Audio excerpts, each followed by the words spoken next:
Ditinggal suami saat sakit demi wanita lain. Siapa sangka aku adalah juragan sawit dengan pendapatan 200 juta per minggu, dan penyesalan sang mantan hanya tinggal menunggu hitungan hari. Sebelum kita mulai lebih lanjut, yuk, tekan tombol suka, serta tombol subscribe agar tidak ketinggalan kisah menarik lainnya. Dan jangan lupa absen asal kota Bapak Ibu di kolom komentar.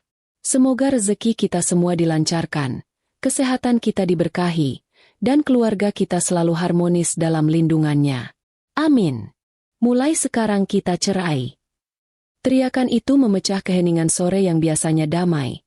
Bahkan rasanya lebih nyaring daripada suara knalpot motor butut tetangga yang sering bikin emosi.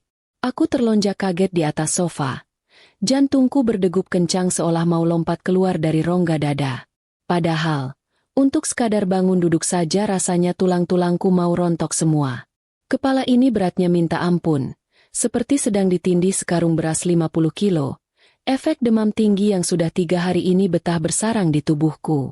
Bukannya ditanya sudah makan atau belum, atau minimal dipijit kakinya, aku malah disuguhi drama rumah tangga kelas 3 begini. Budi berdiri di sana, di tengah ruang tamu kontrakan kami yang ukurannya tak seberapa, dengan wajah merah pada menahan amarah yang entah datang dari mana. Tangannya menunjuk-nunjuk ke arahku dengan gaya yang mungkin dia pikir gagah. Tapi di mataku dia malah terlihat seperti ayam jago yang kalah sabung tapi masih mau sok berkuasa. Napasnya memburu, matanya melotot, dan keringat bercucuran di pelipisnya. Kalau situasinya tidak sedang genting begini, mungkin aku sudah tertawa melihat betapa lucunya ekspresi sok jagoan suamiku itu. Dia pikir dia siapa? Raja minyak. Padahal beli minyak goreng saja masih suka mengeluh kalau harganya naik 500 perak. Kamu dengar tidak, Sari? Aku bilang kita cerai. Tinggalkan rumah ini atau aku yang pergi. Bentaknya lagi. Kali ini suaranya agak serak. Mungkin karena terlalu memaksakan pita suaranya yang pas-pasan itu. Aku menarik napas panjang. Mencoba menelan ludah yang rasanya seperti menelan paku berkarat. Tenggorokan kering, badan menggigil, dan sekarang ditambah hati yang mendadak nyeri. Aku menatap Budi dengan pandangan nanar. Lelaki yang dulu berjanji akan menjagaku dalam sakit dan sehat, sekarang justru membuangku saat aku benar-benar butuh bantuan. Lucu memang bagaimana janji pernikahan seringkali dianggap seperti syarat dan ketentuan aplikasi ponsel, tinggal dicentang setuju tanpa benar-benar dibaca, lalu dilanggar begitu saja saat ada pembaruan yang lebih menarik. Mas, aku lagi sakit, jawabku lirih. Suaraku nyaris tak terdengar, kalah telak dengan suara kipas angin yang berputar malas di sudut ruangan. Tega kamu ngomong begitu saat aku bahkan nggak kuat jalan ke kamar mandi. Budi mendengus kasar. Suara yang terdengar sangat meremehkan. Dia melipat kedua tangannya di dada. Pose andalan kalau dia merasa paling benar sedunia. Sakit? Itu saja alasanmu tiap hari. Dikit-dikit pusing. Dikit-dikit demam. Kamu itu istri atau pasien rawat inap? Aku nikah sama kamu buat cari pendamping hidup, bukan buat jadi perawat sukarela. Aku capek. Sari. Pulang kerja capek. Lihat rumah berantakan. Lihat kamu cuma goleran di sofa bau minyak angin. Muak aku. Kata-kata itu meluncur mulus tanpa rem, menabrak perasaanku sampai hancur berantakan. Bau minyak angin katanya? Ya wajar dong, namanya orang masuk angin. Masa mau bau parfum mahal dari Paris? Lagian, kalau aku pakai parfum mahal, nanti dia juga yang kejang-kejang tanya uangnya dari mana. Padahal, selama ini dia tidak pernah tahu kalau uang belanja yang dia berikan itu cuma cukup buat beli sayur asem dan tempe seminggu. Sisanya? Ya tentu saja dari kantong pribadiku yang dia tidak pernah tahu isinya. Tapi ya sudahlah. Orang kalau sudah emosi memang otaknya seringkali ketinggalan di warung kopi. Belum sempat aku membalas ucapannya. Pintu depan terbuka lebar. Sosok wanita masuk dengan langkah percaya diri. Seolah dia pemilik sah sertifikat tanah kontrakan ini. Retna, tetangga beda blok yang memang terkenal genit dan hobi pamer barang-barang KW. Dia memakai gaun merah menyala yang terlalu ketat. Membuatku khawatir jahitannya akan menyerah di tengah jalan. Wajahnya penuh dempul bedak. Dan bibirnya merah merona seperti habis makan buah naga 1 kilo. Sudah beres belum, Mas Budi? Tanyanya dengan suara manja yang dibuat-buat. Tipe suara yang bisa bikin bulu kuduk merinding bukan karena takut, tapi karena geli. Ratna mengibaskan rambutnya yang dicat warna pirang jagung, lalu melirikku dengan tatapan sinis. Tatapan yang seolah bilang, "Lihat nih, aku pemenangnya." Budi langsung berubah wujud. Yang tadinya garang seperti singa lapar di hadapanku, mendadak jadi kucing manis begitu melihat Ratna. Dia tersenyum lebar. Senyum yang dulu pernah bikin aku jatuh cinta. Tapi sekarang rasanya ingin ku lempar pakai bantal sofa. Sebentar lagi. Sayang. Ini si beban lagi aku kasih pengumuman terakhir. Jawab Budi sambil melirikku jijik. Beban. Kata itu terngiang-ngiang di kepalaku. Satu kata yang terdiri dari 5 huruf tapi daya rusaknya melebihi bom atom. Jadi selama ini aku dianggap beban? Siapa yang tiap bulan diam-diam melunasi tunggakan listrik karena gaji Budi habis buat cicilan motor? Siapa yang diam-diam menyelipkan uang di dompetnya biar dia tidak malu saat nongkrong sama teman-temannya? Siapa yang membiayai renovasi atap bocor tahun lalu? Beban katanya. Kalau beban seberat aku bisa menghasilkan uang ratusan juta, harusnya dia bersyukur punya beban sepertiku. Mas, kamu selingkuh sama Ratna? Tanyaku, meski jawabannya sudah jelas terpampang di depan mata. Aku cuma butuh pengakuan, biar rasa sakitnya tuntas sekalian. Jangan sebut selingkuh, itu terdengar kasar. Sela Ratna sambil memainkan kuku palsunya yang panjang dan berwarna-warni. Sebut saja Mas Budi mencari yang lebih berkualitas. Kamu lihat dirimu. Sari, kumal, pucat, kurus. Laki-laki mana yang betah? Mas Budi itu butuh wanita yang bisa diajak kondangan, bukan wanita yang cocoknya cuma nungguin antrean obat di puskesmas. Budi mengangguk setuju. Persis seperti boneka dashboard mobil yang kepalanya goyang-goyang. Betul kata Ratna. Aku butuh pendamping yang selevel. Ratna ini punya usaha catering. Dia mandiri, cantik, wangi. Tidak sepertimu yang cuma bisa nodong uang gaji suami. Kamu tahu kan gajiku itu hasil keringat dan air mata? Rasanya tidak rela kalau cuma habis buat beli obat-obatanmu yang tidak ada habisnya itu. Aku ingin tertawa sekencang-kencangnya mendengar Budi membanggakan gaji bulanannya yang 5 juta rupiah itu. 5 juta. Jumlah yang sama dengan uang jajan keponakanku di kampung atau setara dengan biaya pupuk satu blok kecil di perkebunan sawitku. Budi, kalau saja kamu tahu, pendapatan panen sawitku bulan lalu saja bisa buat beli harga diri kamu yang setinggi langit itu. Mungkin kamu sudah sujud syukur di kakiku sekarang. Tapi biarlah. Biarkan dia hidup dalam gelembung fantasinya sendiri. Orang sombong memang paling asyik kalau dibiarkan jatuh sendiri dari ketinggian. Jadi, kamu lebih memilih Ratna karena dia kaya? Tanyaku pelan, memancing sedikit kejujuran dari mulut lelakinya. Jelas, jawab Budi cepat, tanpa ragu sedikit pun. Cinta itu butuh modal. Sari, Ratna bisa membantuku mewujudkan mimpi-mimpiku. Sama kamu. Mimpiku cuma mentok jadi tukang tambal ban karena uang habis melulu. Mulai hari ini, aku tidak mau lagi keluar uang sepeser pun buat kamu. Urus hidupmu sendiri. Pulang sana ke kampungmu yang becek itu. Atau jadi gelandangan sekalian aku tidak peduli. Kalimat itu menjadi gong penutup sandiwara rumah tangga kami. Budi berjalan menuju kamar, mengambil tas pakaian besar, dan mulai memasukkan baju-bajunya dengan gerakan kasar. Dia melempar kemeja kerja, celana panjang, bahkan celana dalamnya ke dalam tas seolah sedang dikejar penagih utang. Aku hanya diam memperhatikan dari sofa, merasakan air mata mulai menggenang di sudut mata. Bukan, ini bukan air mata penyesalan karena kehilangan Budi. Ini air mata kekecewaan pada diriku sendiri karena pernah sebodoh itu mencintai laki-laki yang kualitasnya di bawah standar kelayakan. Ratna berdiri di ambang pintu sambil mengipasi wajahnya dengan tangan. Seolah udara di rumah kontrakan kami beracun buat kulit mulusnya. Ayo dong, Mas. Keburu sore. Nanti kita telat reservasi makan malamnya. Katanya mau traktir aku makan steak. Iya, sayang, sebentar lagi. Sahut Budi dari dalam kamar. Tak lama kemudian dia keluar sambil menyeret tas besar. Wajahnya terlihat puas seolah baru saja memenangkan lotre. Dia berhenti sejenak di hadapanku, menatapku dari ujung kaki sampai ujung kepala dengan tatapan merendahkan yang sangat menyakitkan. "Dengar ya, Sari," ucapnya dingin. "Jangan coba-coba hubungi aku lagi. Nomor kamu akan aku blokir. Jangan datang ke kantor. Jangan cari aku ke rumah Ratna. Anggap saja aku sudah mati buat kamu. Kartu keluarga nanti aku urus secepatnya. Kamu tinggal tanda tangan. Beres. Jangan persulit aku kalau kamu masih punya sedikit harga diri." Harga diri. Dia bicara soal harga diri padahal dia baru saja meninggalkan istrinya yang sakit demi perempuan lain hanya karena masalah uang. Ironis sekali. Aku mengusap air mata di pipi dengan punggung tangan yang gemetar. Rasa dingin dari demamku bercampur dengan rasa panas di hati, menciptakan sensasi yang aneh di seluruh tubuh. "Baik, Mas," jawabku akhirnya.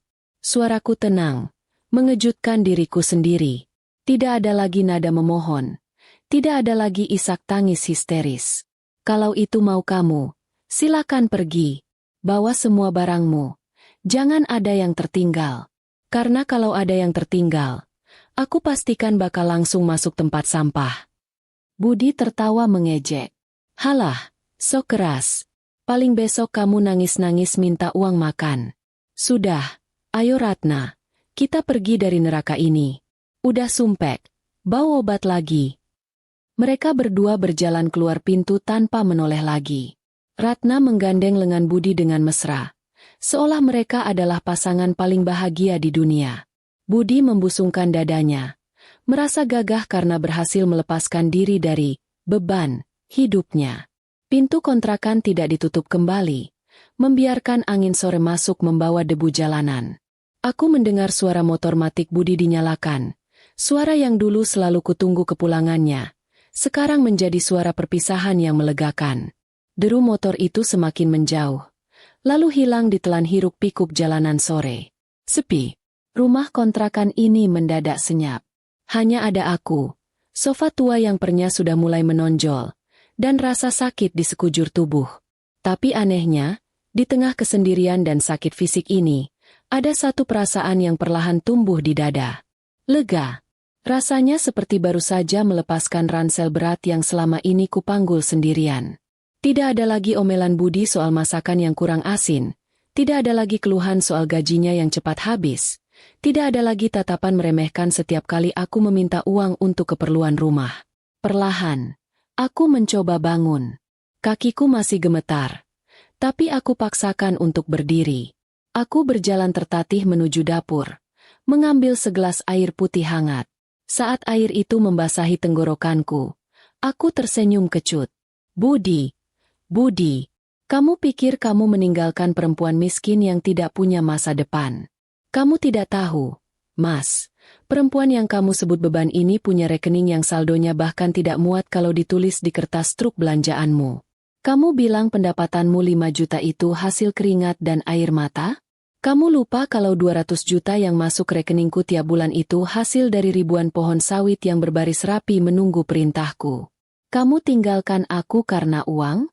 Baiklah, tunggu saja tanggal mainnya. Nanti, saat kamu sadar siapa aku sebenarnya, jangan harap kamu bisa kembali lagi. Karena pintu hatiku sudah tertutup rapat. Serapat brankas uangku yang kuncinya cuma aku yang pegang.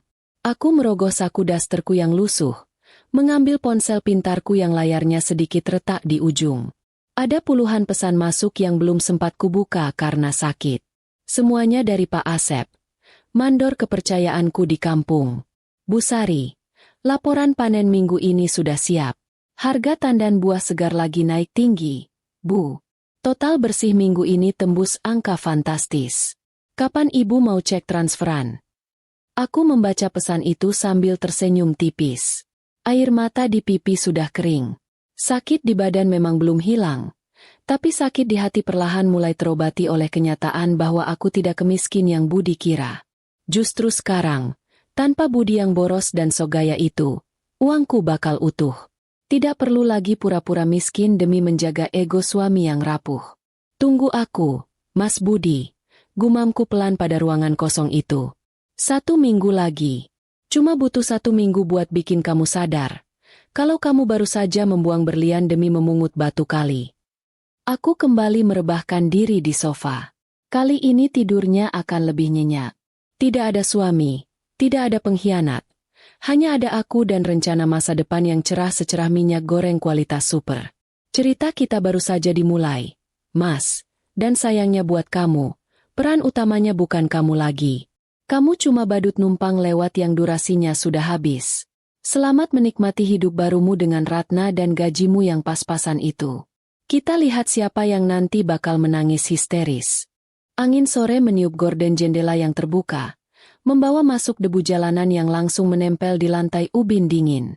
Suara motor Budi sudah benar-benar hilang, lenyap ditelan hiruk-pikuk jalan raya, membawa serta dua manusia yang paling menguji kesabaran hidupku. Rasanya aneh, rumah ini mendadak jadi begitu hening, sepi yang bukan menakutkan, tapi justru menenangkan. Seperti baru saja keluar dari pasar malam yang bising dan penuh sesak. Lalu masuk ke ruangan ber-AC yang sejuk. Perlahan aku menegakkan punggung, merasakan sendi-sendi tulangku berbunyi kecil. Ternyata benar kata orang tua dulu, penyakit itu kadang datang dari pikiran. Begitu sumber stresnya pergi, alias Mas Budi dan selingkuhannya itu, mendadak demamku rasanya turun separuh. Kepalaku yang tadi nyut-nyutan seperti dipukul palu godam, sekarang tinggal pening sedikit. Aku berjalan ke dapur. Langkahku masih pelan tapi sudah lebih mantap.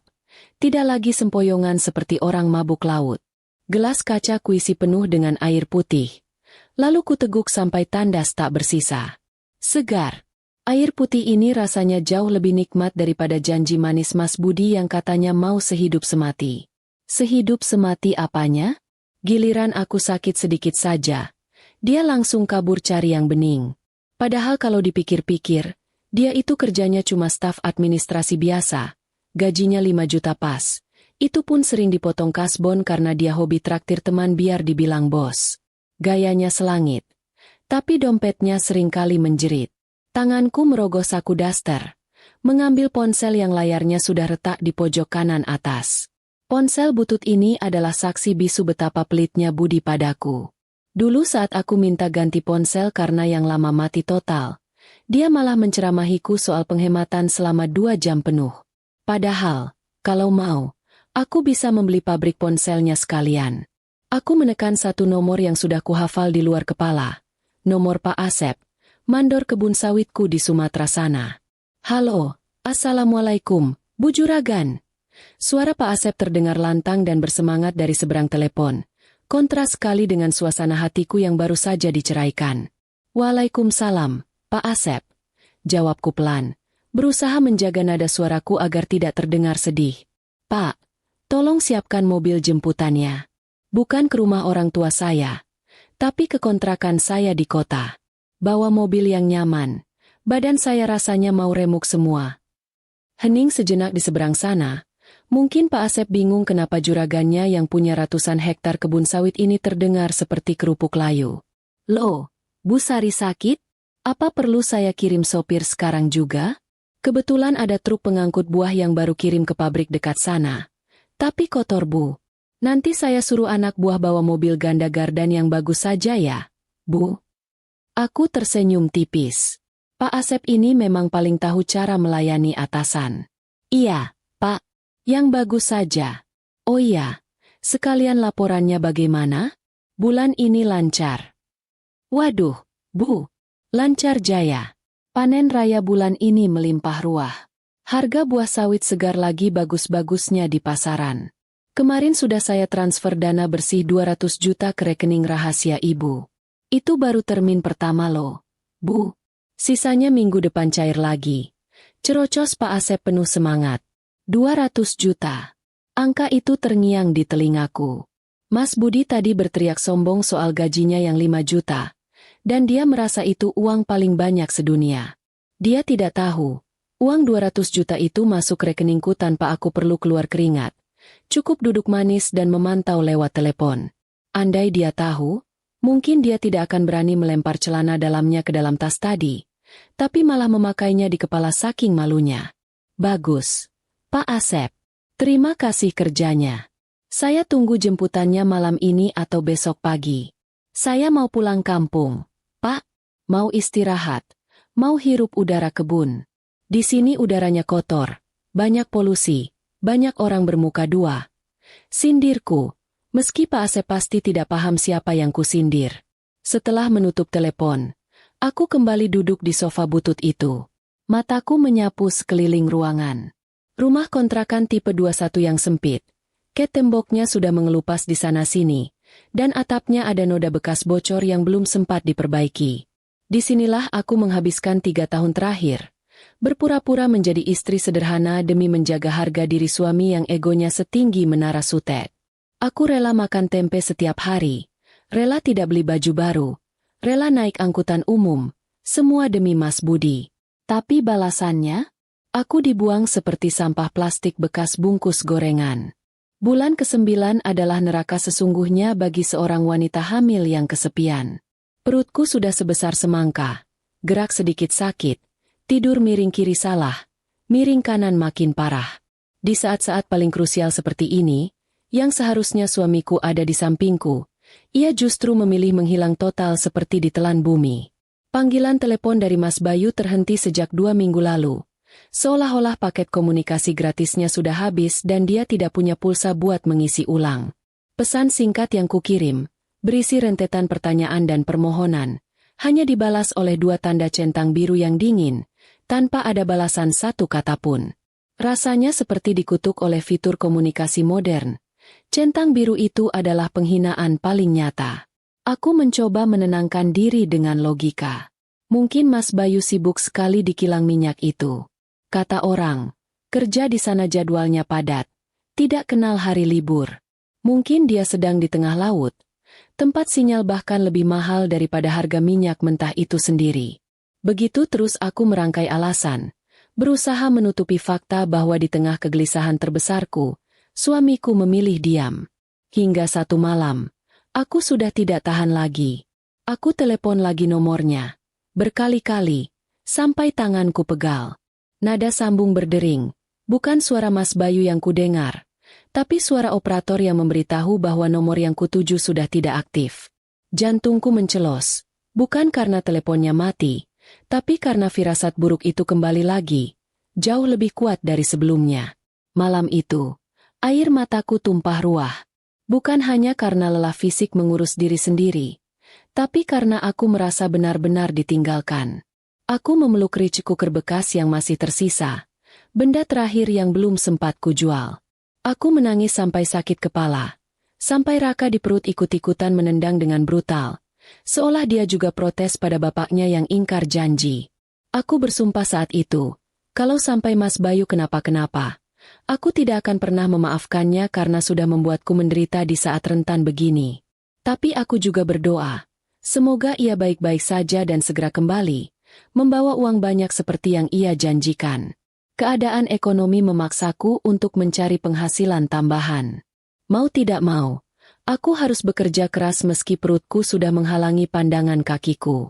Aku mulai menerima jahitan kecil-kecilan dari tetangga, menjahitkan sarung bantal atau memperbaiki baju bolong. Aku duduk di depan mesin jahit tua milik ibuku, yang bunyinya sudah seperti traktor. Aku menjahit sambil sesekali berhenti karena punggungku sakit tak tertahankan. Uang dari menjahit memang tidak seberapa, tapi cukup untuk membeli beras dan kangkung, asalkan tidak usah memikirkan biaya listrik dan air. Saat sedang asyik menjahit sarung bantal bergambar bunga mawar, tiba-tiba terdengar suara ketukan keras di pintu.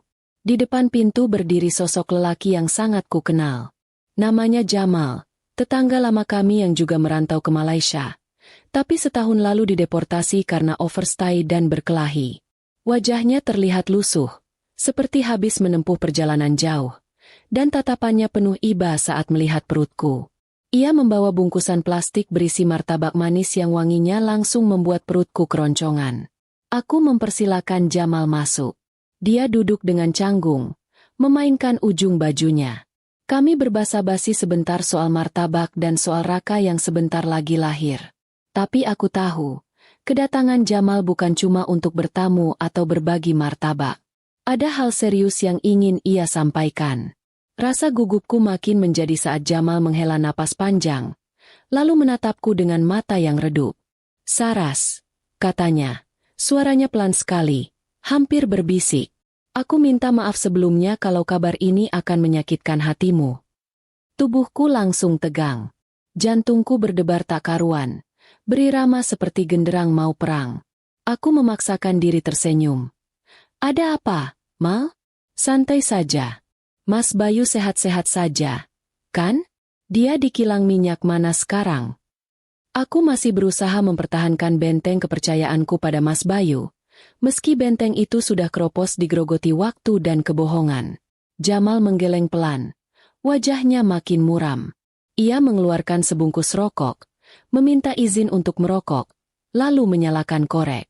Asap rokok itu mengepul, seolah menciptakan tabir yang memisahkan aku dari kenyataan.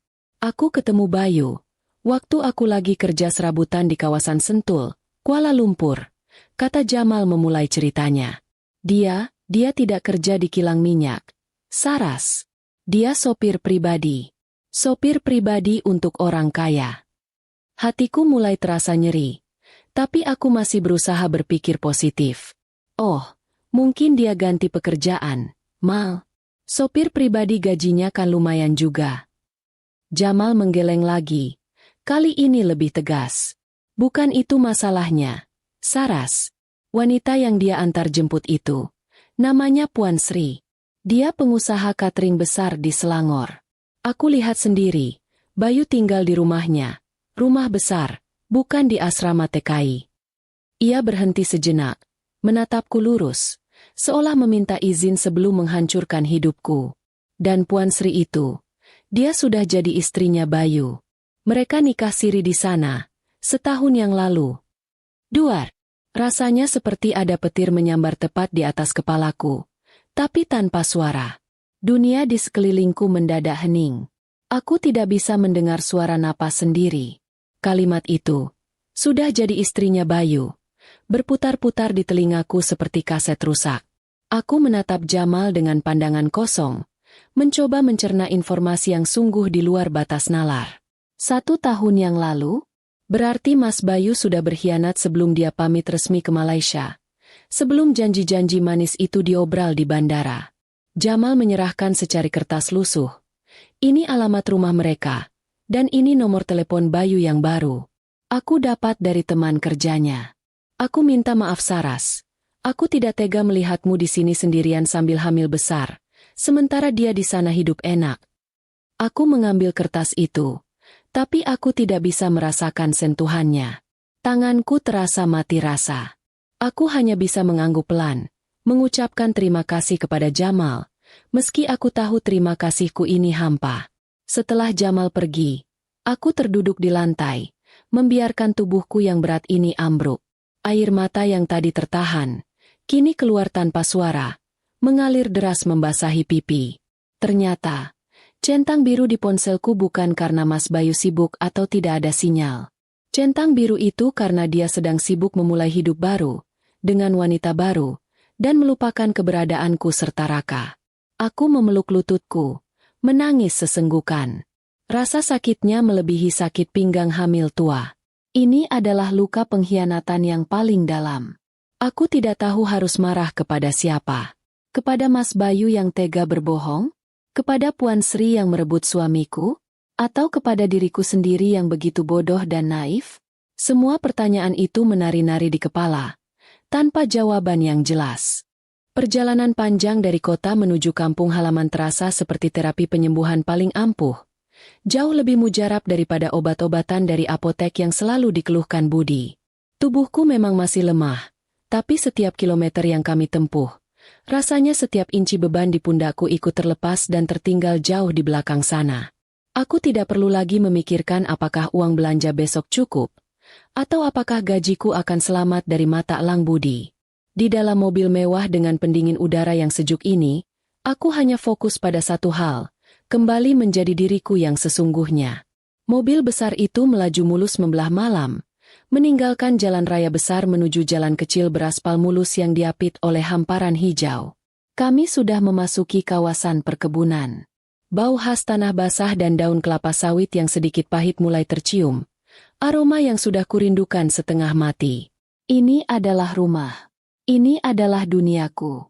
Dunia yang selama ini aku sembunyikan rapat-rapat demi menjaga perasaan suami yang rapuh egonya. Di bangku depan, Pak sopir sesekali melirikku dari kaca spion tengah. Dia sudah bekerja untuk keluargaku sejak aku masih kecil. Jadi dia tahu betul drama di balik pernikahanku. Aku tahu dia pasti gregetan melihat juragannya diperlakukan seperti itu. Aku tersenyum tipis, meyakinkannya bahwa aku baik-baik saja. Aku tidak butuh belas kasihan. Aku hanya butuh rencana balasan yang sempurna. Saat mobil memasuki gerbang utama yang terbuat dari besi besar dengan ukiran sederhana, aku langsung merasakan ketenangan menjalar ke seluruh tubuh. Di depanku, terhampar perkebunan sawit seluas mata memandang. Pohon-pohon itu berdiri tegak, barisannya rapi, menjulang tinggi menyentuh langit malam. Setiap pohon itu adalah mesin pencetak uang yang bekerja 24 jam sehari, 7 hari seminggu, tanpa perlu dimarahi atau dikasih uang rokok. Mereka adalah asetku yang paling setia dan paling produktif. Mobil berhenti tepat di halaman rumah kayu jati yang berdiri kokoh. Rumah panggung khas Sumatera yang dibangun oleh almarhum bapak dengan ukiran sederhana tapi megah. Bangunan ini adalah lambang kerja keras dan integritas. Dua hal yang tidak pernah dimiliki oleh Budi. Pintunya sudah terbuka. Pak Asep, si mandor setia, berdiri di ambang pintu menyambutku. Di belakangnya, Bei Ijah, asisten rumah tangga yang sudah kuanggap seperti ibu sendiri, menyambutku dengan senyum lega. Alhamdulillah, Nyonya sudah sampai. Sambut Bei Ijah, suaranya terdengar haru. Dia langsung memelukku, mengabaikan kondisi badanku yang masih sedikit hangat. Kami semua khawatir. Kenapa Nyonya tega biarkan diri Nyonya sendiri di kota itu dengan lelaki tak tahu diuntung itu? Aku membalas pelukannya dengan erat. Maaf ya, Bei. Aku cuma butuh istirahat total. Urusan lelaki tak tahu diuntung itu, biar waktu dan karma yang urus. Jawabku. Nadaku terdengar lebih tegas dari yang kubayangkan. Setelah Bei Ijah menyuruhku mandi air hangat dan berganti pakaian, aku duduk di teras belakang rumah, menghadap kebun yang gelap. Udara segar yang dingin langsung membelai kulitku. Pak Asep menghampiriku sambil membawa nampan berisi teh jahe hangat dan setumpuk dokumen. Aku suka Pak Asep karena dia tidak pernah basa-basi. Begitu melihatku duduk, dia langsung bicara bisnis. Begini, Nyonya, panen bulan ini bagus sekali. Permintaan dari pabrik juga sedang tinggi-tingginya. Semua berjalan sesuai rencana. Bahkan laba kotor kita sudah melampaui target triwulan. Jelas Pak Asep sambil membuka sebuah map tebal berisi laporan keuangan. Aku menyesap teh jaheku perlahan. Hangatnya menjalar, menenangkan. Bagus, Pak Asep. Semua lancar. Berarti rencana kita bisa dieksekusi tepat waktu. Pak Asep mengangguk. Sorot matanya serius. Tepatnya, rencana fase 2, Nyonya. Pemblokiran itu. Inilah inti dari semua sandiwara yang kulakukan. Selama setahun terakhir, aku bukan cuma berakting sakit, tapi juga merencanakan sesuatu yang jauh lebih besar. Dulu, demi membiarkan Budi merasa punya kuasa, aku membiarkan semua rekening keuangan rumah tangga, kartu anjungan tunai mandiri, bahkan kartu kredit, semuanya atas nama dia. Aku juga membiarkan Budi mengira bahwa uang ratusan juta yang masuk rekeningnya tiap bulan adalah hasil bonus dari kantor, atau warisan kecilku yang tidak seberapa. Tentu saja itu semua bohong besar. Uang itu adalah hasil panen sawitku, yang sengaja ku transfer rutin ke rekening Budi. Dan agar dia tidak curiga, uang itu kumasukkan melalui rekening atas nama perusahaan cangkang yang dibuat oleh Pak Asep. Perusahaan itu bernama Usaha Dagang Berkah Sawit.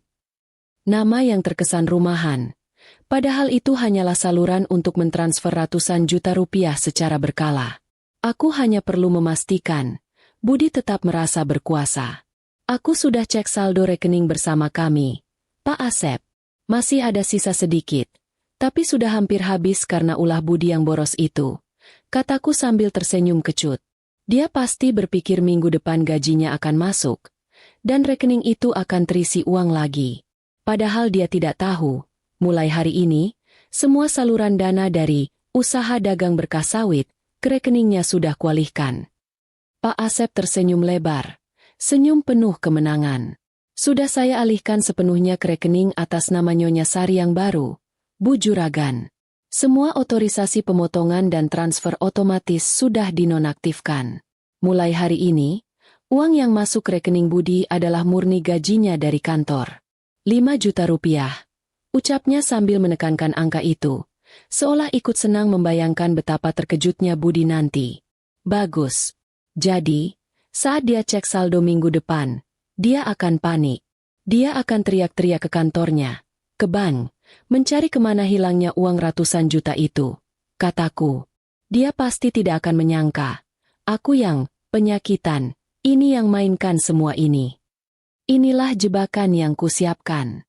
Budi adalah tipe lelaki yang sangat bergantung pada uang. Dia sombong karena merasa kaya. Begitu kekayaannya lenyap tiba-tiba, apalagi kekayaan itu jumlahnya fantastis, dia akan panik histeris. Dia akan merasa dunia sedang runtuh. Dan saat dia panik, dia akan mencari-cari aku. Dia pasti akan ingat kata-kata Bu Tejo soal mobil besar yang menjemputku. Pak Asep, tolong atur orang-orang kita di kota. Sebarkan informasi dengan halus. Katakan, Bu Sari sudah kembali ke perkebunan. Biarkan Budi mencariku di sini. Biarkan dia melihat sendiri apa yang dia buang. Perintahku, mataku kini bersinar penuh rencana. Pak Asep mengangguk. Siap, Nyonya. Saya akan siapkan panggung sandiwara terbaik. Kami semua sudah lama menantikan momen ini. Melihat kelakuan Tuan Budi yang arogan itu, rasanya kami semua sudah gatal ingin memberinya pelajaran. Aku tertawa kecil. Tawa yang tulus. Tawa yang sudah lama tidak kudengar dari diriku sendiri. Terima kasih, Pak. Pokoknya pastikan dia melihat semua ini. Semua kemewahan, semua hasil panen, semua aset yang ada. Dia harus melihat siapa sebenarnya perempuan yang dia sebut beban dan gelandangan itu. Aku menyandarkan tubuhku ke kursi kayu. Kopi jahe sudah habis, tapi kehangatan rencanaku justru makin membara. Budi, kamu pikir kamu menang karena berhasil menceraikan aku dan menemukan wanita lain. Kamu salah. Kamu baru saja memenangkan tiket ke neraka kemiskinan dan kamu baru saja menjual semua tiket lotre kekayaanmu. 1 minggu. Aku hanya butuh waktu 1 minggu untuk menikmati kesembuhanku, mengurus dokumen perceraian, dan membiarkan uang hasil panenku bekerja menghukummu. Setelah itu, kita akan bertemu lagi, Mas. Dan aku pastikan, pertemuannya akan jadi yang paling memalukan dalam seluruh hidupmu.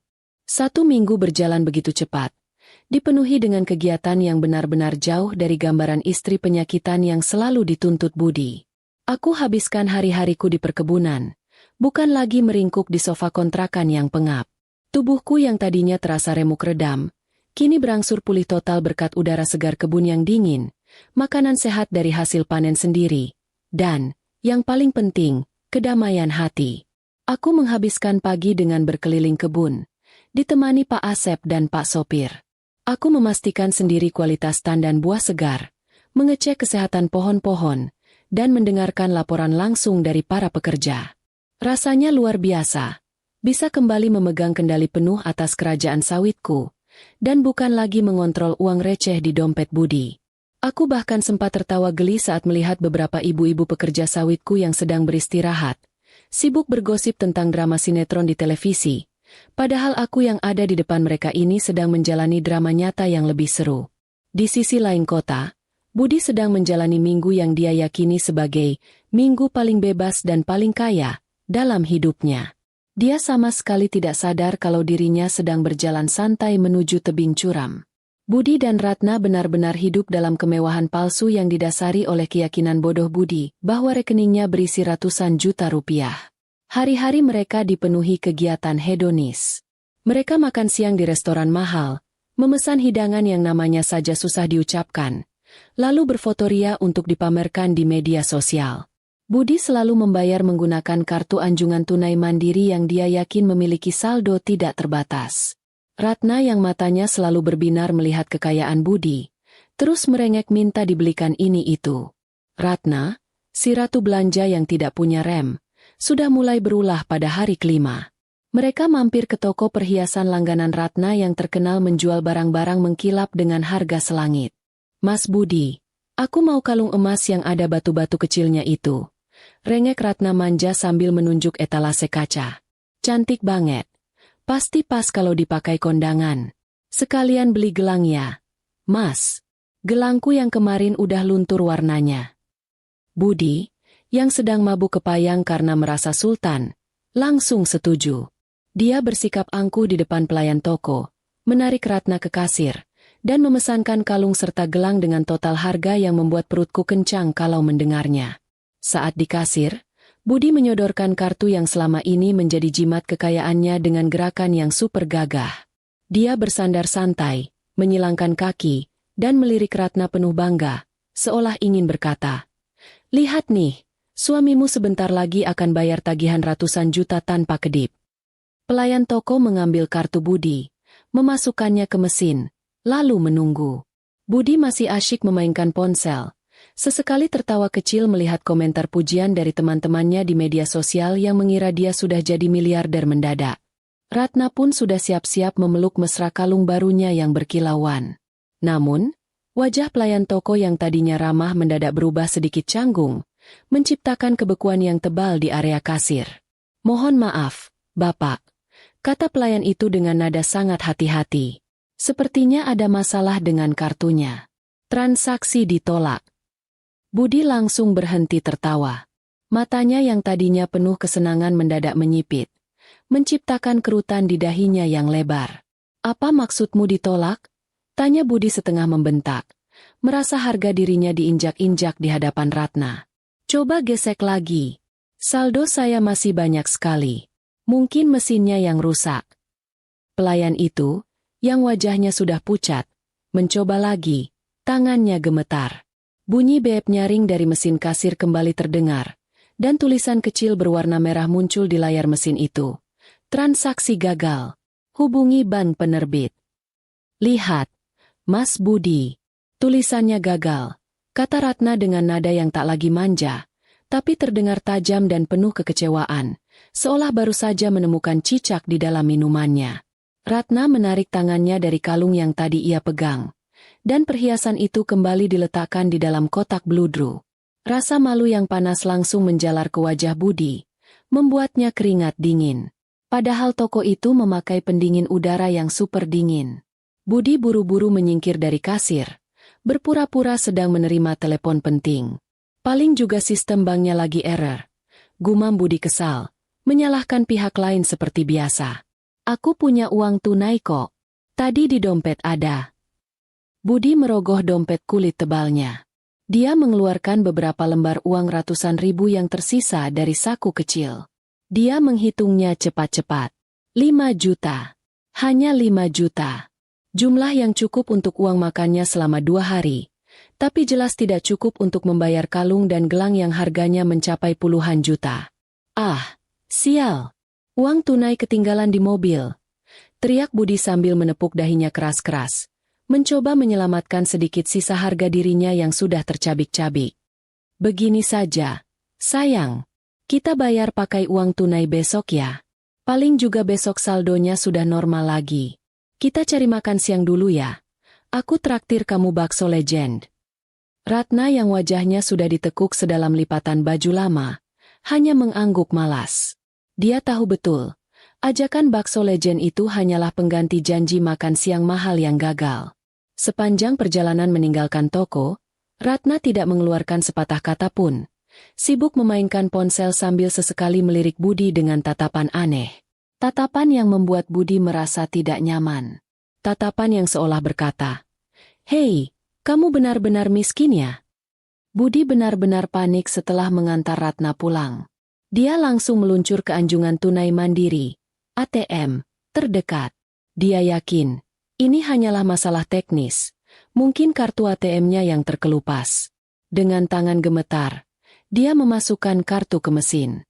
Dia menekan tombol, informasi saldo, dengan harapan melihat angka puluhan juta yang biasa terpampang di sana. Namun, yang muncul di layar justru angka yang membuat jantungnya mencelos ke lutut. "Saldo Anda, Rp4.750.000. Apa-apaan ini? Teriak Budi di dalam bilik ATM. Suaranya tercekat. Hampir 5 juta. Ini adalah jumlah yang nyaris sama dengan gajinya. Kemana perginya uang ratusan juta yang seharusnya masuk rekeningnya setiap minggu? Kemana perginya uang yang selama ini dia banggakan di depan Ratna dan teman-temannya? Budi mencoba menelepon manajer bank.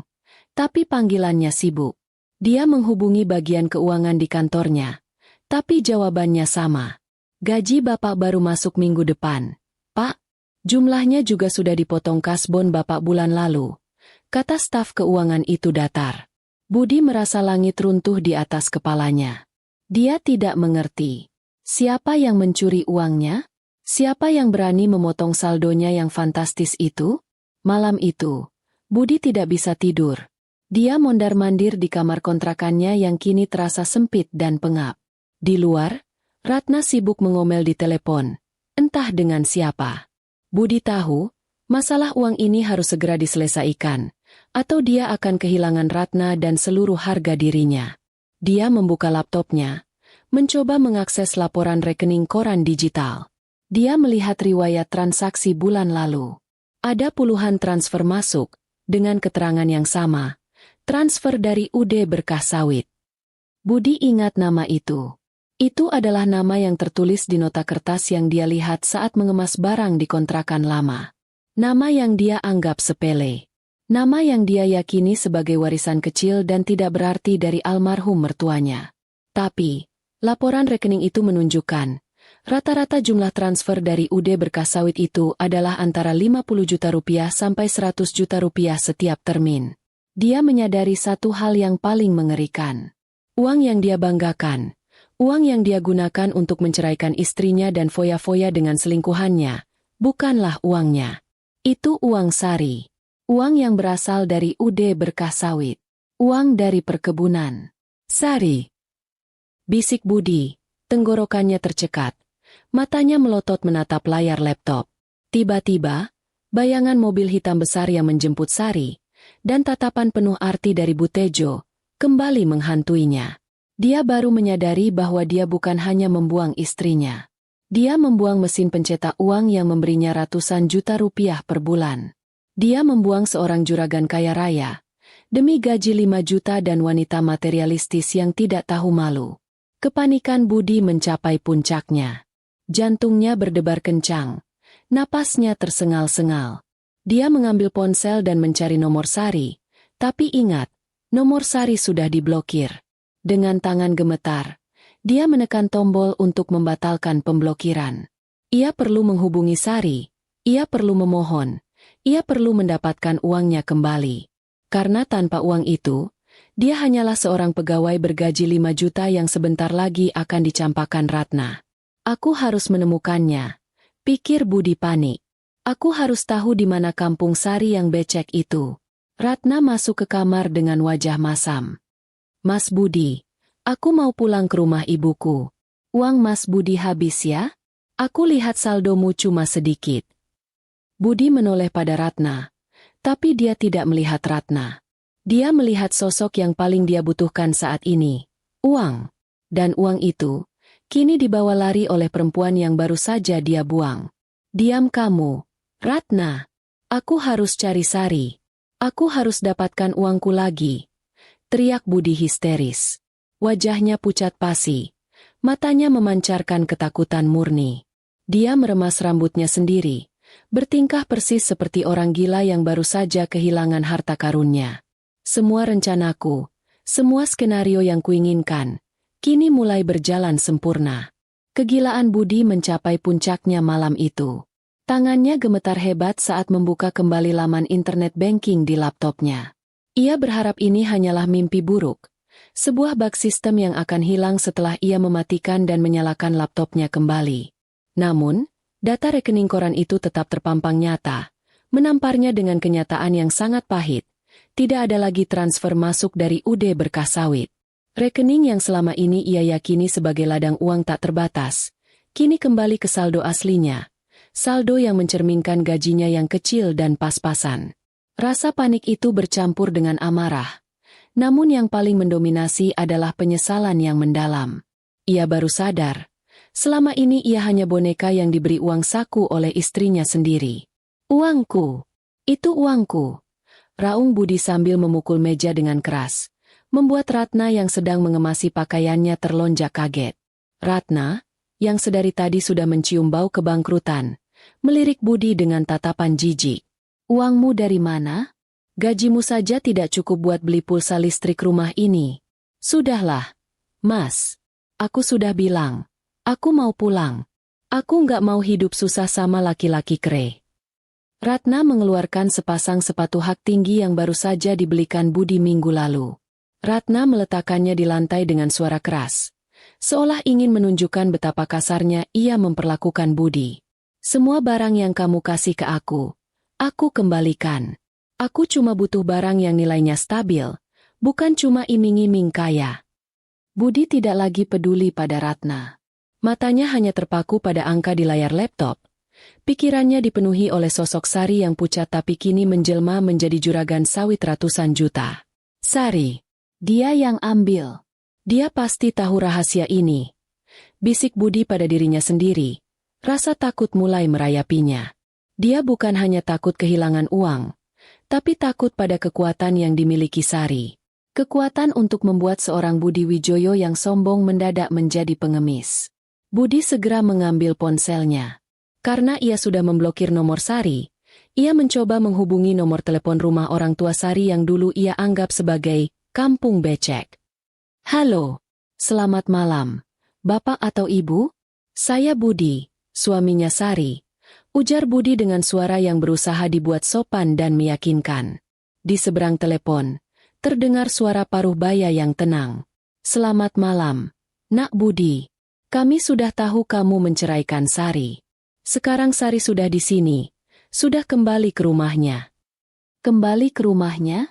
Maksudnya kembali ke rumah Bapak? Tanya Budi.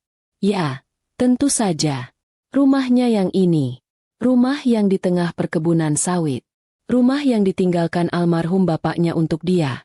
Jawab suara itu santai, seolah sedang membicarakan cuaca. Jantung Budi berdetak kencang seperti genderang mau perang. Perkebunan sawit? Rumah di tengah perkebunan? Bukannya Sari bilang itu cuma kebun kecil? Budi ingat, ia dulu tidak pernah mau ikut Sari pulang kampung karena gengsi. Ia membayangkan rumah kayu reot dan jalanan berlumpur. Bisa saya bicara dengan Sari? Penting sekali. Ini soal aset perusahaan yang salah transfer. Budi mencoba berbohong, memutarbalikkan fakta. Terdengar tawa kecil dari seberang telepon. Tawa yang menusuk ego Budi. Maaf, Nak Budi. Nyonya Juragan sedang sibuk. Beliau sedang rapat dengan direktur perusahaan. Beliau sedang membahas investasi baru yang nilainya miliaran. Beliau tidak punya waktu untuk urusan remeh-temeh. Jawab suara itu. Kini terdengar lebih dingin dan berwibawa. Miliaran? Tapi bukannya Sari cuma punya warisan sedikit dari almarhum bapaknya? Budi bertanya bodoh. Suaranya tercekat. Warisan sedikit? Haha. Nak Budi, kamu itu suami yang aneh. Tanah perkebunan sawit ini ada ratusan hektar. Hasil panennya itu yang selama ini kamu nikmati. Warisan sedikit katamu? Kamu baru saja membuang satu-satunya pemilik warisan paling besar di kampung ini. Sudah ya, Nak. Jangan ganggu Sari lagi. Telepon ini akan saya blokir juga. Nyonya Juragan tidak mau ada gangguan dari masa lalu yang tidak penting. Pungkas suara itu, dan sambungan pun terputus. Budi menjatuhkan ponselnya ke sofa. Matanya kosong menatap Ratna yang kini sudah berdiri dengan 2 koper besar. Mas, sudah ya? Aku pergi. Kamu ternyata cuma penipu. Pura-pura kaya padahal uangmu cuma cukup buat beli nasi bungkus seminggu. Kata Ratna, nadanya penuh cemoohan. Selamat jadi orang miskin lagi ya. Aku doakan cepat dapat kerjaan yang gajinya lumayan. Ratna tidak menunggu jawaban Budi. Dia berjalan keluar, menyeret koper-kopernya dengan bunyi berisik di lantai. Pintu kontrakan yang sudah mereka tempati selama seminggu ini ditutup dengan bunyi bantingan yang keras. Budi ditinggalkan sendirian. Ia tidak hanya kehilangan uang, ia juga kehilangan Ratna, dan yang paling parah, ia kehilangan harga diri yang selama ini ia pertahankan mati-matian. Kini ia hanya punya satu tujuan, menemukan Sari. Ia harus memohon, meminta maaf, dan mendapatkan kembali sumber uangnya yang fantastis itu. Harga diri sudah tidak penting lagi. Yang penting adalah uang. Budi yang sombong kini telah berubah menjadi Budi yang putus asa dan histeris. Ia harus kembali ke sisi juragan sawitnya. Budi tidak menyia-nyiakan waktu. Pagi buta, dia sudah meninggalkan kontrakan itu dalam keadaan compang-camping. Ia membawa tas ransel lusuh berisi sedikit pakaian dan seluruh uang tunai yang tersisa di dompetnya. Sisa uang receh dari pengeluaran mewahnya yang tidak bisa dibayar pakai kartu lagi, jumlahnya tak lebih dari beberapa ratus ribu. Dengan sisa uang itu, ia membeli tiket bus termurah menuju arah yang ia yakini adalah Kampung Sari. Budi melakukan perjalanan yang sangat panjang dan melelahkan. Sebuah perjalanan yang dulu ia hindari mati-matian karena gengsi, kini ia tempuh dengan penuh keputusasaan. Di dalam bus ekonomi yang penuh sesak dan berbau keringat itu, Budi tidak bisa berhenti memikirkan kata-kata di telepon. Nyonya Juragan, rapat dengan direktur, investasi miliaran. Semua itu adalah deskripsi yang sangat kontras dengan gambaran Sari yang ada di kepalanya selama ini. Wanita rumahan yang selalu sakit-sakitan, gampang menangis, dan hanya tahu urusan dapur. Bayangan Sari di atas tumpukan uang hasil panen yang jumlahnya luar biasa besar terus menghantuinya.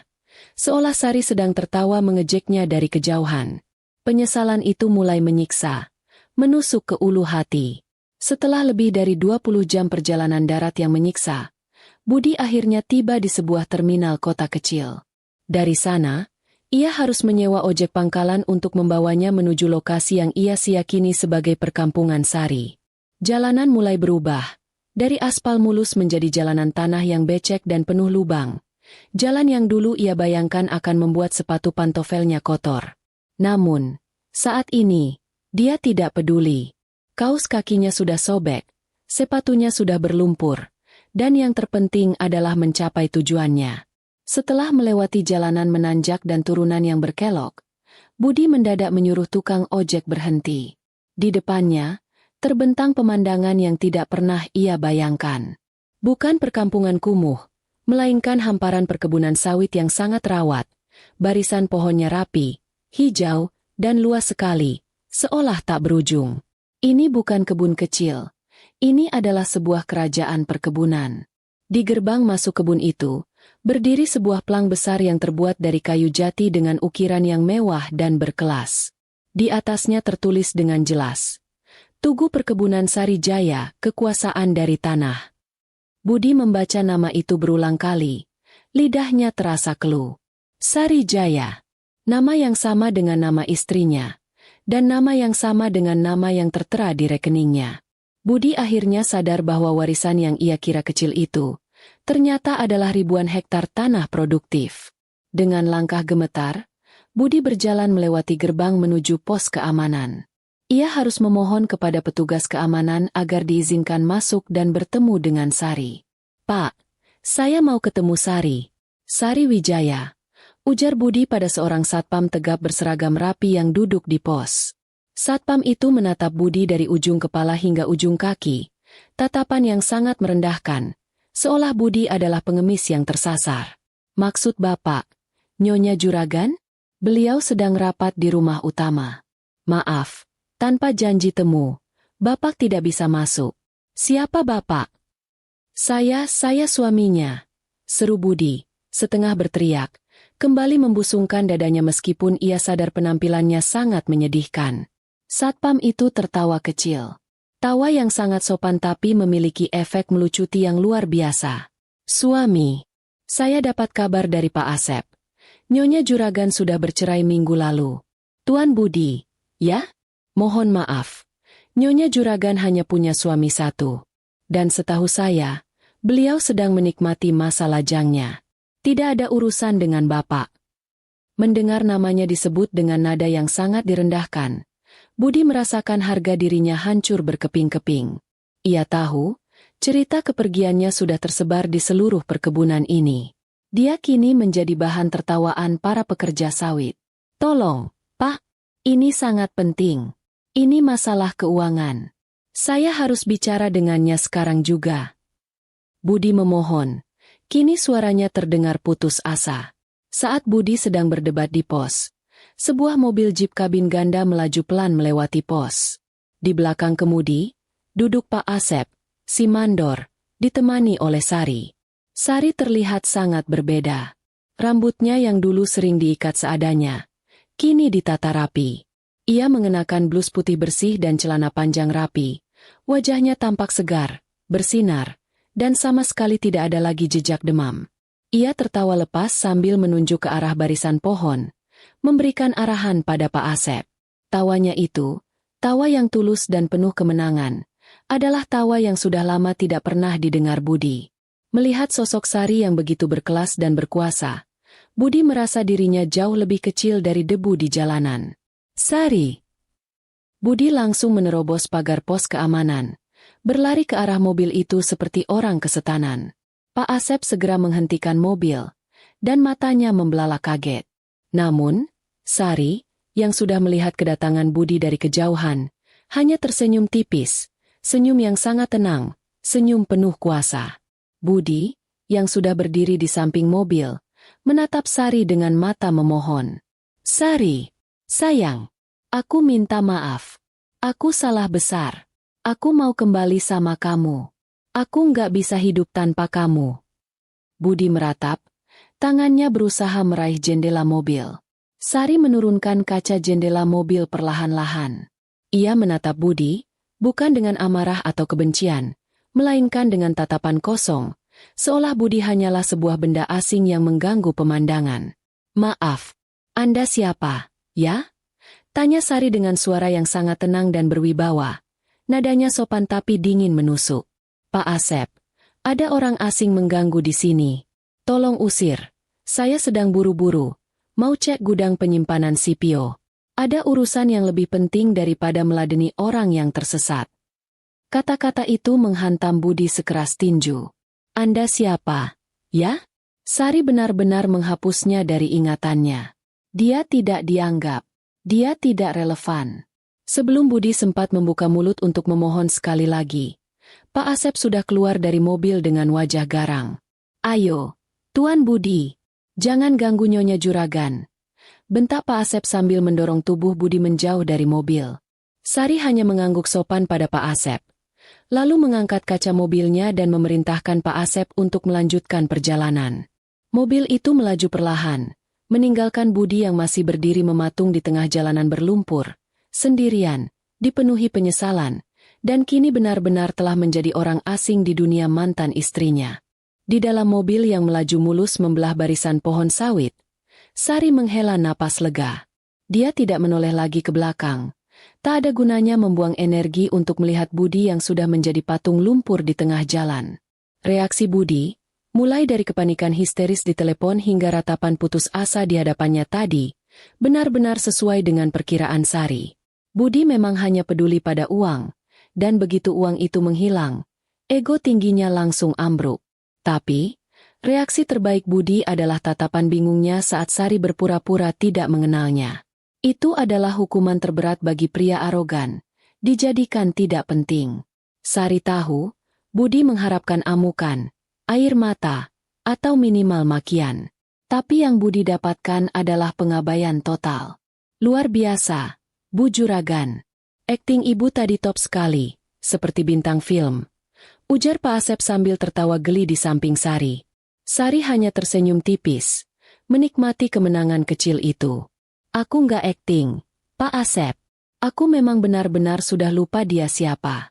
Urusan perkebunan ini jauh lebih penting daripada memikirkan pria yang cuma tahu beli motor baru dan gonta-ganti baju. Mereka tiba di gudang penyimpanan CPO, minyak sawit mentah. Tempat ini adalah pusat kegiatan utama perkebunan. Beberapa tangki besar berdiri kokoh, menjulang tinggi di bawah langit sore. Di sekitarnya, banyak pekerja sibuk mengurus alat berat dan mengecek kualitas minyak sebelum dikirim ke pabrik pengolahan. Bau minyak sawit yang pekat menyeruak. Bau uang yang sangat jujur. Sari merasa berada di habitat aslinya. Dia segera melompat turun dari mobil, langsung menuju papan tulis besar tempat Pak Asep mencatat jadwal pengiriman dan perkiraan laba. Sementara Sari sibuk dengan urusan bisnis bernilai miliaran, Budi masih tertinggal jauh di belakang, berjuang mencari tempat berteduh. Setelah diusir dari pintu gerbang utama oleh Pak Asep, Budi berjalan tanpa arah. Dia tidak berani kembali ke pos keamanan, takut dipermalukan lagi. Dia berjalan menyusuri pinggiran jalan tanah yang becek, melompat-lompat menghindari genangan air yang tingginya bisa mencapai mata kaki. Bajunya sudah kotor, kakinya sudah lecet, dan perutnya sudah keroncongan minta diisi. Dia kini benar-benar terlihat seperti gelandangan, persis nasib yang ia harapkan untuk Sari seminggu yang lalu. Karma itu ternyata bekerja sangat cepat dan tanpa ampun.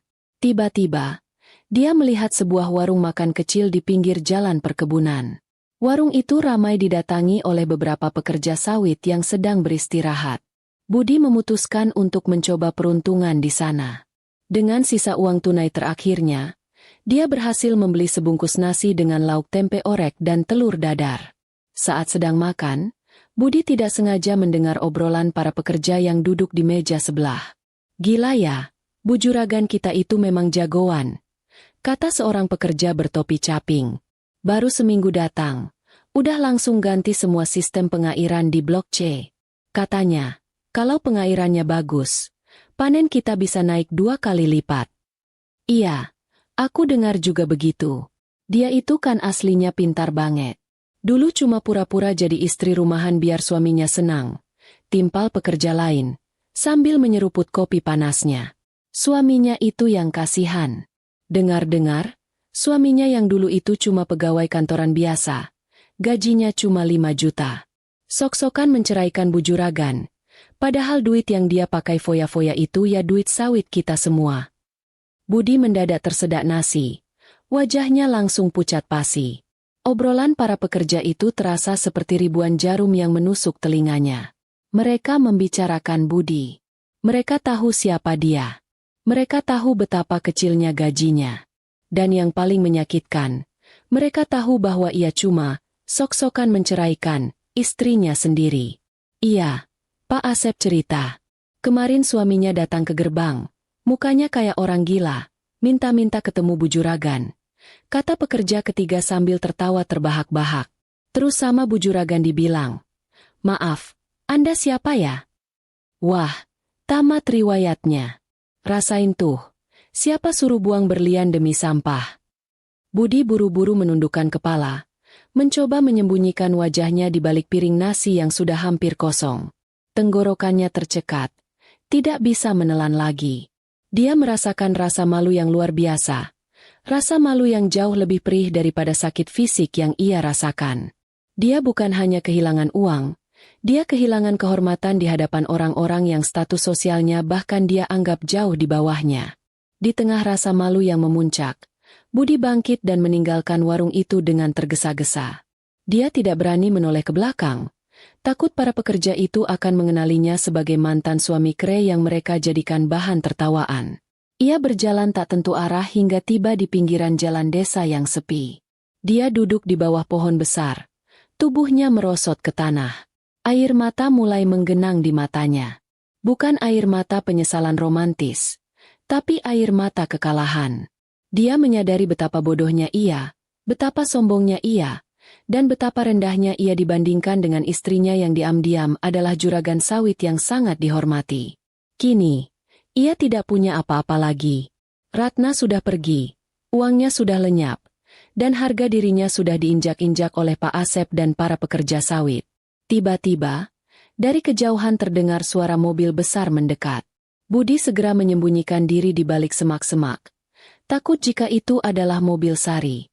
Namun, yang datang adalah sebuah mobil sedan mewah yang mengkilap, yang berhenti tepat di depannya. Pintu mobil terbuka, dan dari sana keluarlah seorang wanita yang sangat ia kenal. Ratna. Ratna tidak sendirian. Di sampingnya, berdiri seorang pria parubaya yang berpakaian sangat rapi, mengenakan kalung emas tebal yang berkilauan. Ratna terlihat sangat bahagia. Jauh lebih bahagia daripada saat dia bersamanya seminggu yang lalu. "Nah, ini dia Mas Herman, tempatnya. Perkebunan kelapa sawit milik mantan suamiku," kata Ratna dengan suara manja yang menjijikan. Dia kira aku bodoh dan akan kembali padanya? Mana sudi. Aku cuma mau menunjukkan padamu betapa kayanya perempuan yang dia buang. Pria bernama Herman itu tertawa lebar. Kamu memang pintar memilih. Sayang. Untung kamu cepat sadar dan meninggalkannya. Aku dengar dia itu cuma pegawai kantoran yang gajinya cuma cukup buat beli mie instan. Iya, Mas. Kasihan kan? Aku sudah buang dia. Sekarang aku hanya butuh kamu. Mas. Pria sejati yang tahu cara mencari uang. Jawab Ratna sambil menggandeng mesra lengan Herman. Budi, yang bersembunyi di balik semak-semak, menyaksikan semua itu dengan mata terbelalak. Ratna datang ke kampung ini bukan untuk mencarinya, tapi untuk pamer pada kekasih barunya.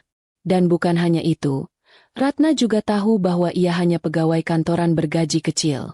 Budi kini sadar sepenuhnya. Ia bukan hanya dicampakan oleh istrinya.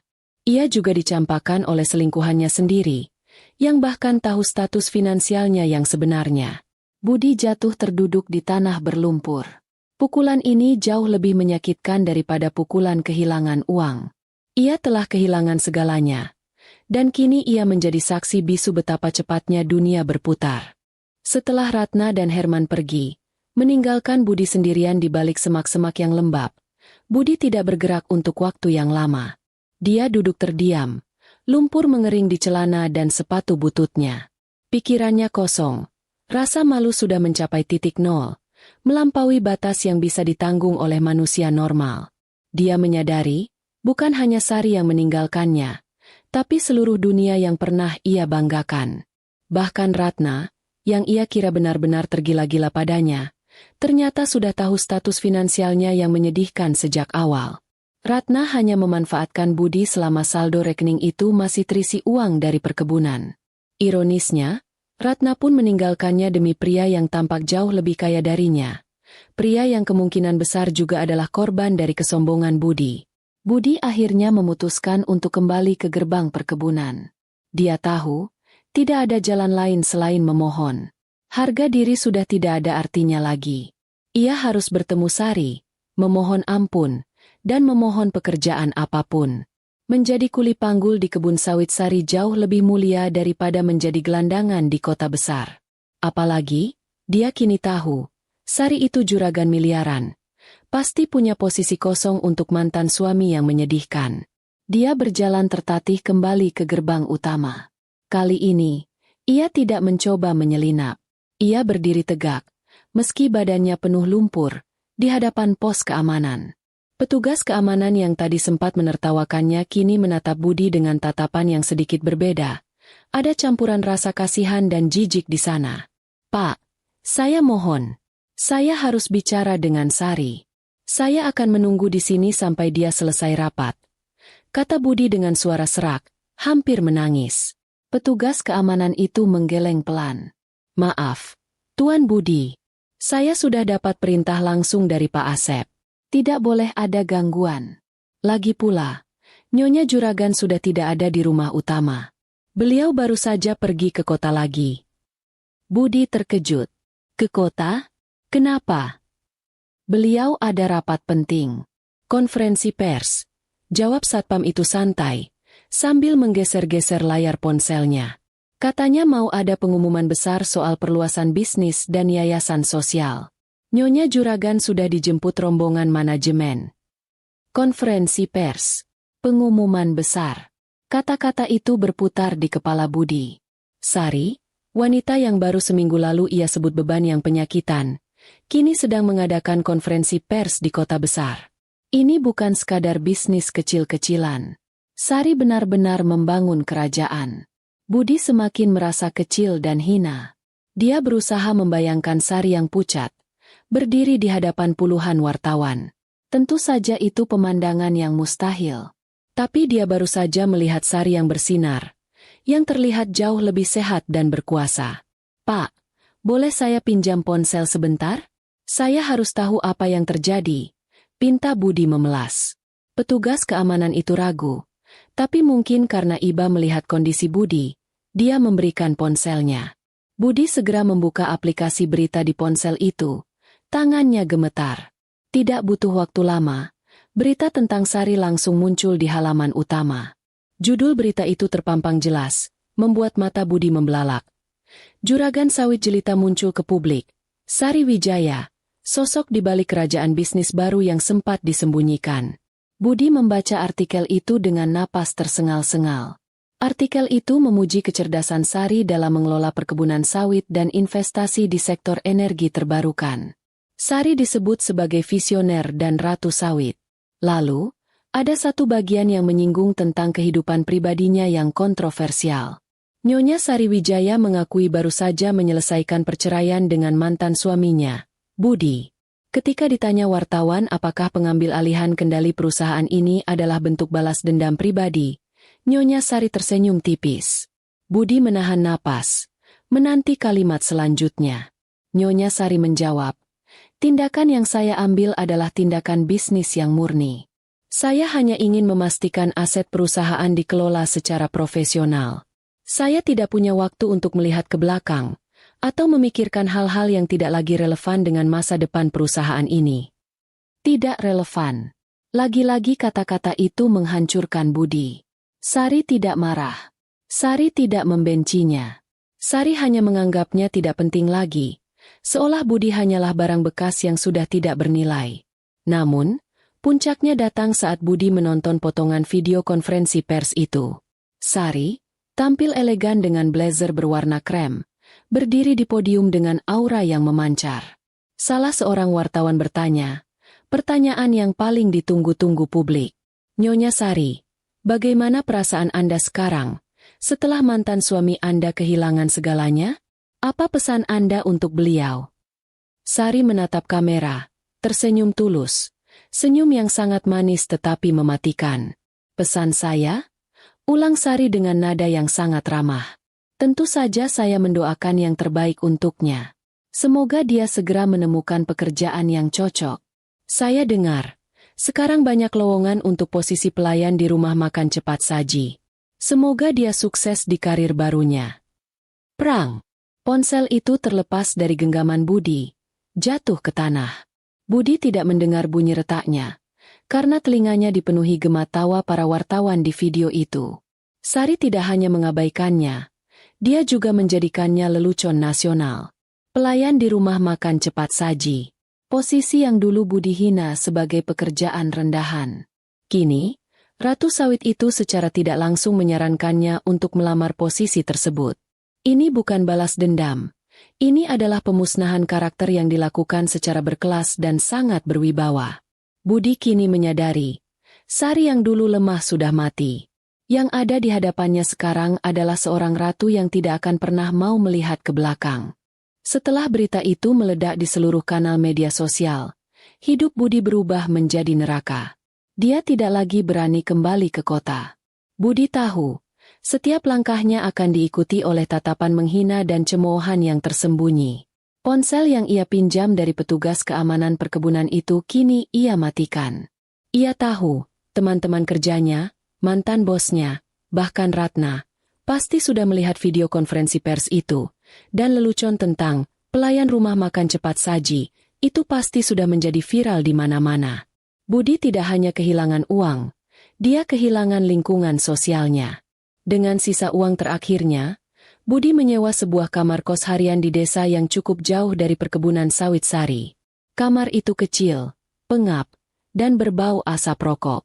Dindingnya lembab, kamar mandinya dipakai bersama-sama, dan setiap malam, nyamuk-nyamuk beterbangan seolah sedang mengadakan pesta penyambutan untuknya. Inilah kehidupan yang ia sebut neraka. Kehidupan yang ia harapkan dulu akan menimpa Sari. Karma benar-benar punya selera humor yang kejam. Budi menghabiskan hari-harinya dalam kegelapan dan penyesalan.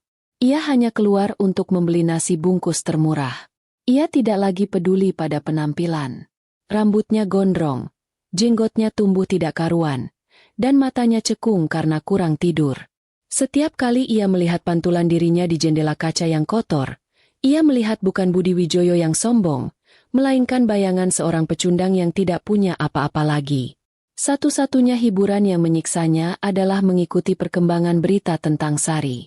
Dengan sisa pulsa yang ia beli di warung kecil, ia mencoba mencari kabar. Sari tidak hanya berbisnis sawit. Dia mendirikan yayasan untuk membantu para wanita korban kekerasan rumah tangga. Dia menjadi pembicara di seminar internasional. Fotonya selalu terpampang di majalah bisnis, disandingkan dengan pengusaha-pengusaha sukses lainnya. Sari kini menjadi simbol inspirasi dan kekayaan yang tak tergapai.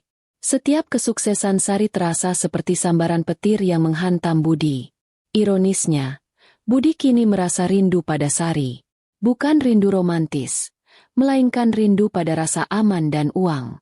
Dia merindukan hidup yang dulu ia benci, rumah yang selalu terurus, makanan yang selalu tersedia, dan yang paling penting, rekening bank yang selalu terisi tanpa perlu ia memusingkan dari mana asalnya. Ia mulai berpikir, mungkin kalau ia bisa bertemu Sari lagi, dia bisa memohon sekali lagi, menjelaskan bahwa dia hanya hilaf, dan meminta Sari untuk memberinya pekerjaan. Budi sudah siap menelan semua harga dirinya. Setelah seminggu mengurung diri, Budi memutuskan untuk beraksi. Dia mencukur rambutnya, mencuci pakaiannya hingga bersih, dan berjalan kaki menuju kota. Tujuannya adalah kantor pusat perusahaan yang baru saja didirikan Sari di pusat ibu kota provinsi. Dia harus menempuh perjalanan yang sangat jauh, berjam-jam naik angkutan umum yang berdesakan, hanya demi satu harapan, melihat wajah Sari lagi dan memohon ampun. Saat tiba di depan gedung pencakar langit yang mewah, Budi merasa dirinya seperti semut. Di lobi gedung yang gemerlap, ia melihat para eksekutif berlalu lalang. Pakaian mereka rapi dan berkelas. Semua orang di sana tampak penting. Dulu, Budi mengira dia adalah salah satu dari mereka. Sekarang, dia bahkan tidak berani melewati pintu putar kaca itu. Takut jika petugas keamanan akan mengusirnya karena penampilannya yang tidak layak. Budi memutuskan untuk menunggu di seberang jalan, tepat di depan kafe kecil, sambil mengamati pintu masuk gedung.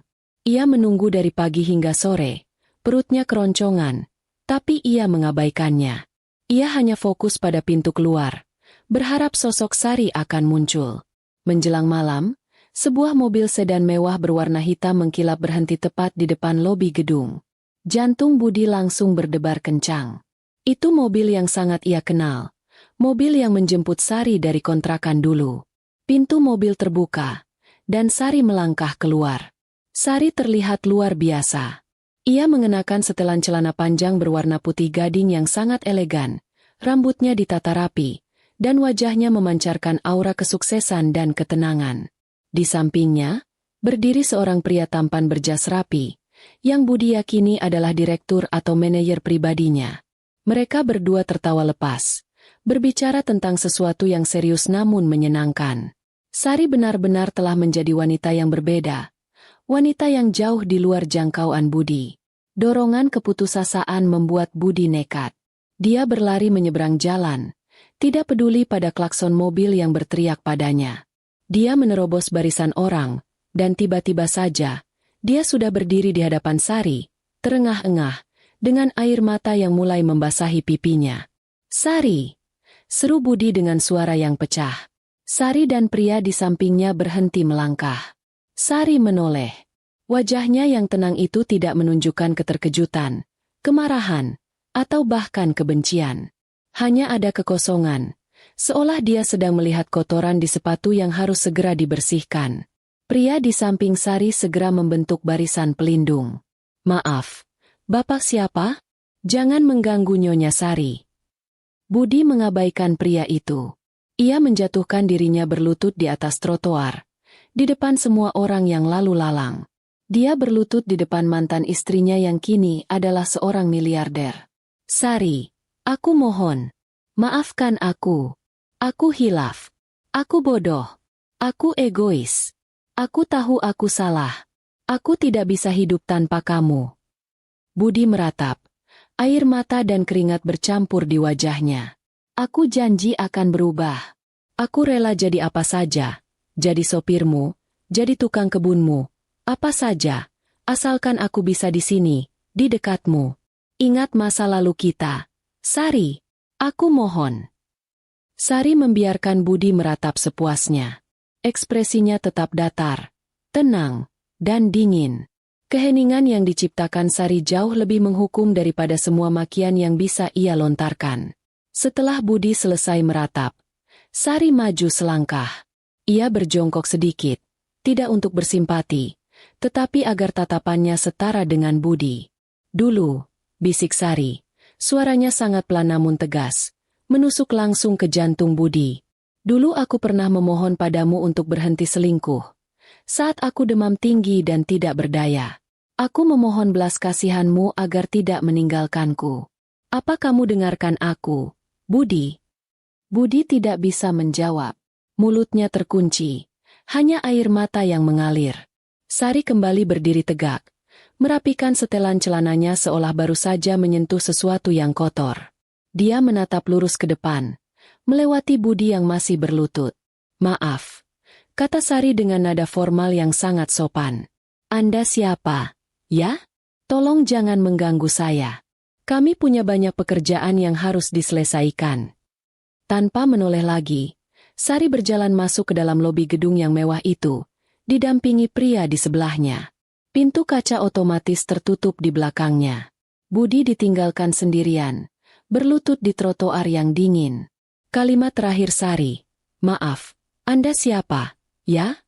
Adalah palu godam terakhir yang menghancurkan semua harapannya. Dia telah sepenuhnya dihapus dari kehidupan Sari. 3 tahun berlalu sejak Budi menjatuhkan diri berlutut di depan gedung perusahaan Sari. Waktu adalah alat keadilan yang paling sabar dan paling kejam. Bagi Sari, 3 tahun adalah waktu untuk menancapkan akarnya, membangun kerajaannya hingga menjulang tinggi. Perkebunan sawit Sari Jaya kini tidak hanya berurusan dengan CPO, tapi sudah merambah ke energi hijau dan teknologi pertanian.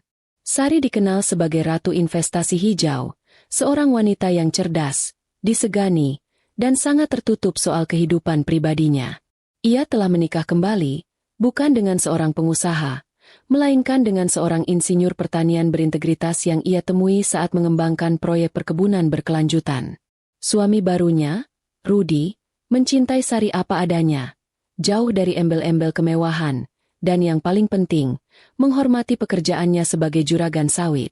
Malam itu, Sari sedang menghadiri sebuah acara amal bergengsi di salah satu hotel bintang 5 paling mewah di ibu kota provinsi. Ia terlihat memukau dalam gaun sutra berwarna zamrud, berdiri di samping Rudi yang menatapnya penuh kekaguman. Mereka tertawa lepas, berbincang santai dengan para menteri dan konglomerat. Sari kini sepenuhnya bahagia, kedamaian hatinya terpancar, dan bayang-bayang Budi sudah lama hilang, tergantikan oleh tumpukan agenda rapat dan proyek miliaran. Budi tidak lagi ada di peta kehidupannya. Ia hanya sebuah catatan kaki yang terlupakan. Di luar hotel yang gemerlap, kehidupan berjalan dalam ritme yang sangat berbeda.